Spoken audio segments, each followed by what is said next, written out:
Ashama daawwattoota fi dhaggeeffattoota chaanaalii Obsee Shawaa nagaanii fi araarrii jaalalli waaqayyoo golaaf gulantaa irra jirtan irratti ni baay'atu jirtu jechaa arras deebi'ee dhufee jira. Maal qabattee dhufte Obseen yoo jettanii viidiyoon xiqqoo ishee haala mijataa keessatti nutti hin tolle viidiyoo fuudhee haa ta'u garuu wantuma gara keessan dhufuu nu barbaachisee dhufuudha barbaadeeti jira.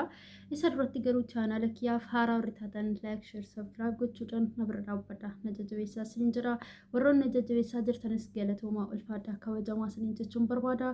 Har'ammoo maal qabattee dhuftee Obseen yoo jettanii wantuma tokko wantootuma na dirqamsiisee tokko qabadhee dhufee innis maal yoo jettanii waa'ee Ruuttaa fi waa'ee Abrash jechuudha. Dhugaa dubbachuuf viidiyoon kalee ilaale irratti baay'een gadda jechuudha. Viidiyoo kanarra yoo waraabayyuu yoo makkan gadhiisuun beeku garuu immoo viidiyoo kalee Ruuttaa fi Abrash ilaale irratti dhugaa rabbii baay'een gaddee akkasumallee lakka jaalalli hamma kana haarsaa nama kaffalchiisaa kan jedhu keessatti hubadheen jira jechuudha.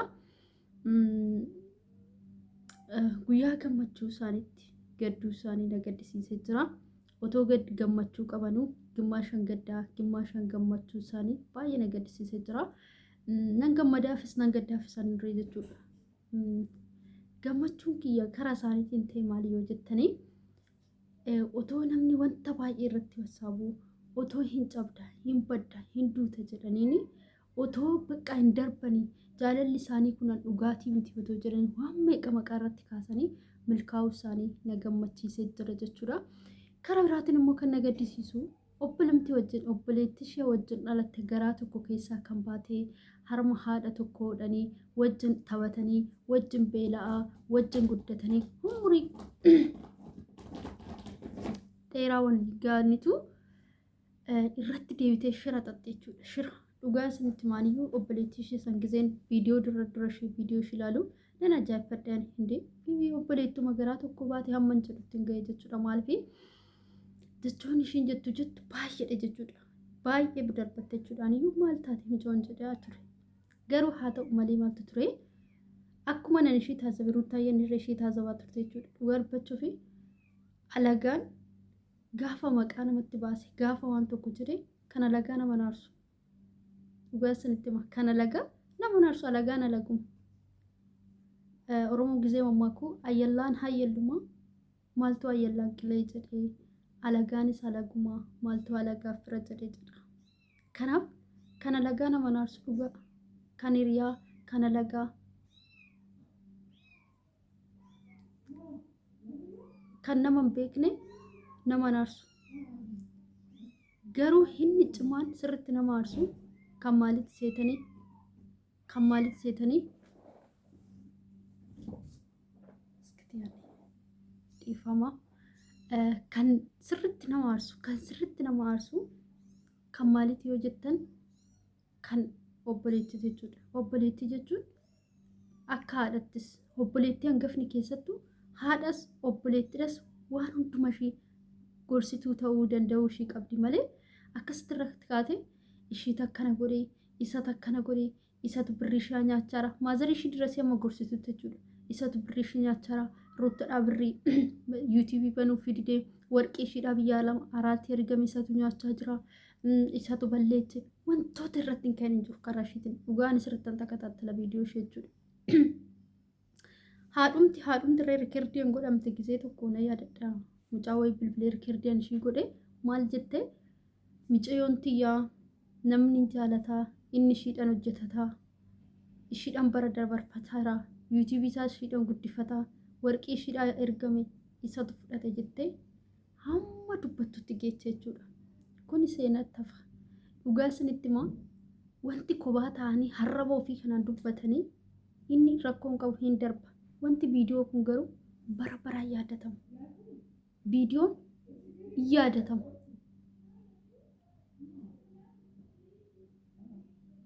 Viidiyoon yaadatama. Viidiyoon sirriitti yaadatama. Maaliif viidiyoo sirriitti yaadatama. Maaliif yoo jettanii hin taa'ee jira. Dhalli amma viidiyoo amma isaan hojjetan kana viidiyoo amma ruuttaffaan hojjetan kun hilmoo isaaniitu ilaaluu waan danda'udha jechuudha. Namni balleessu hin jiru eessumaa dhaqu hin jiru yoo itti dhumtoo fi isaati gubate malee. Kanaaf seenaa taa'u otoo beekanuu otoo akka hibbee taa'u otoo akka borutti waqqafamtu beektu wantoota san hojjechuu hin qabdu turte jechuudha obboleetti ishii sun. Hojjettees immoo hin callisne. Anana ajaa'iba. Baay'ee na ajaa'iba. Viidiyoo waraabdee gadhiistii ammas irratti deebitee hojjette. Wanti baay'ee tokko natti dhagahame seenaa galmeessan dhugaa Ruutaa fi Abrish seenaa galmeessan jaalala akkanaa hin jirredha yaadu. Jabaatanii bakka qormaan tootoo jiru jabaatanii jaalala isaaniitti fufan. Garuu wanta tokko isaan raawwadheen jaalalli ammamummaa aarsaa nama kaffalchiisu. Jaalalli ammamummaa nama dadhabsiisu. Hubannaa tokkorraa fudhadheen jira.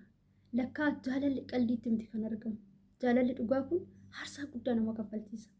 Innis jabduu isheenis jabduu ta'uu isaanii raawwadheen jira. Wanti garuu Abrish na gaddisiisee himimmaa isaati jechuudha. Wanti nan hin jedhamin jiraadhe jecha inni jedhe keessa wannan qabadhe wanti nan hin jedhamin jiraadhe wanta baay'een jedhamee ture. Wanta baay'ee naan jedhanii turan jedhe dhugaa sanitti garuu jecha namaa sanirra darbee as ga'uu isaatti baay'ee gammadee fi jira. Baay'ee tadannaqee jira.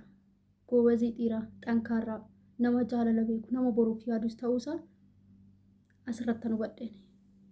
Utuma namni lafa qofforuufu tarkaanfatee argama. Utuma namni lafa qofforuufi tarkaanfatee argama. Dhiira jechuun akkanaati. Otoo dhiira tokkotti kufee of arga dhugaa rabbiiti. Warri ishiitu akka na godhu, firri ishiitu akka na godhu, obboleetti ishiitu akkana itti dhuguma amma ishiin jireenya naataati jedhee kufee lafatti argama. Garuu kun dhaabbate jabaate. Asumaanirree ammarree jabaadhu jedhaanii. Dhugaa dhiira goobazii dhiirri fakkeenya sirraa argatudha. Abrish baay'ee tokko nan galateeffadha. Ruutaayyeenirree jabduu dubartiiti. Maatiin kiyyaa akkana jedhanii isa na jalaa jibban otoo hin jedhin otoo kallattii meeqan qormaata argitu jabaattee jaalala ishiitti fuftee isa qabattee jechuudha. Inni illee nama qabatamuu danda'udha. Qabatamuu qabamuudha. Ishiin illee nama qabatamuu qabamtuudha. Lamaan isaaniitu jabina qabu jechuudha. Kana biratti immoo Waaqayyo wajjin jira. Kanaaf baay'ee himimmaa isaanii kaleessuni ija koo dura jira jechuudha. Baay'een gadde. Guyyaa gammachuutiif otoo gammachuu keessa jiranii gadduu isaanii baay'ee na aarsisi. Baay'ee gaddes garuu kallattii tokkoon isaanii gammade. Maaliif gammade jettan milkaa'ina isaaniitti nan gammade jechuudha. Warroonni kaanis isaanirraa fakkeenya fudhachuu dandeessu. Baay'een bara kana keessaa jireenya namaatti kan gufuu ta'u baay'eetu jira. Akka gufuu isinitti hin taane waa'ee namaa dhiistanii sammuutti fudhachuu dhiistanii gaafa deemtanii tarkaanfattan akka galma geessa yaadadha. Dhugaa isinitti jaalalli nama hin barbaachisu. Xaalqa nama galchisiisu wayin immoo dirbii nama sadaffaa arfaffaa hin barbaachisu. Yoo galeeyyuu akkamitti akka deemnu namni gidduu gale sun namni gidduu keessan jiru sun dhugaadhaaf isinii dhaabbatamu. Yooyin immoo addaas isin balleessuuf dhaabbatamu jettan adda baafattanii ilaaluu qabdu. Ani dhugaa Ruutaa fi Abrahaam irraa waan baay'ee hubadheerra barumsa baay'ee irraa argadhe. Gaafa viidiyoo nama tokko ilaallu akka waan barumsa hin arganneetti ilaalla jechuudha. Dhugaa isinitti gaafattu wanni immoo barumsa viidiyoo tokko ilaallu barumsa guddaa irraa arganna. Kanaaf jaalalli jechuun sirumayyuu jaalalli dhugaa tidaariin dhugaa isinitti immoo jaalala aarsaaf nama kaffalchiisu. Jaalala sirriitti nama dadhabsiisu kanatu jireenya dhugaa namaa ta'a. Jaalalli dhugaan taane aarsaa nama kaffalchiisu yeroodhaaf waan ta'eef guyyaa argate sanatti kolfee guyyaa argate sanatti bakka waan jedheetuma handarbu malee aarsaa hammana jedhu nama kaffalchiisu jechuudha. Garuu gaafa aarsaa jaalala keessatti kaffaltanii jireenyi keessan kan boruu duumni isaa ifa akka ta'e darbuu akka ta'e tarkaanfachuu akka ta'e milkaa'ina isaa in argitu jechuudha. Gaa'elli sijammar qalbii miti. Gaa'elli macaafa qulqulluu keessatti iddoo guddaa qaba. Garuu namni bara kana gaa'ela akka qalbiitti walitti hirumaa jira jechuudha. Garuu mata duree waa'ee gaalaa kanarree viidiyoon biraatiin dhufuu ni danda'a. Asumarree Ruutaa fi Abrishiin baga gammaddan baga Waaqayyo isin milkeesse isiniin jedha. Waaqayyo immoo kanuma caala dhalaan milkaa'aa dhaabbadhaa baay'adhaa horaa bulaa isiniin jedha. Dhugaa baay'ee isinii gammadeen jira. Maatiin keessanirree maatii walitti fayyee kanuma caala maatii tokkummaa uummatu haa godhu. Waaqayyoon waaqa isinii kadhannaa amma dandeenyetti isiniin jedha. Viidiyoo waraabuudhaaf har'a haala mijataan qabu. Garuu viidiyoo kana har'a waraabee lafa teechisuu naa wayya guyyaa ta'erra yoo gadhiise jedheni waraabee jechuudha. Kanaaf viidiyoon kun yoo mamma isin qaqqabu hin beeku. Viidiyoon biraatiin ammoo walitti deebinutti horaa bulaa isiniin jedha. Baay'ee isin jaalladha baay'ee isin kabaja. Viidiyoo kiyyaaf chaanala kiyyaaf haaraa warra taatan garuu laayik sheer sabskiraayib naa godhaa na jajjabeessaa. Chaanalli kiyya baay'ee duubatti hafaadha hin argitu. Jajjabina isinirraa barbaada. Ammaaf irree yeroon haalli naa hojjechuu didee viidiyoo adda addaa hojjechuudhaaf yeroodhaan gadhiisuudhaaf yoo nama jechuu baateyyuu yeroo gabaabaa keessatti Waaqayyo na gargaare viidiyoo adda addaa viidiyoo babbareedan wantoota isin naa jajjanii wantoota isin barbaadan isin biran gaade abdiin qaba. Ammasitti garuu isinis jajjabina naa ta'a. Laayikii naa godhaa sheerii naa godhaa sabskiraayib naa godhaati na jajjabeessaa isiniin jedha. Wal jajjabeessuun aadaa keenya haa ta'u. Viidiyoon biraatiin ammoo walitti deebinutti horaa bulaa.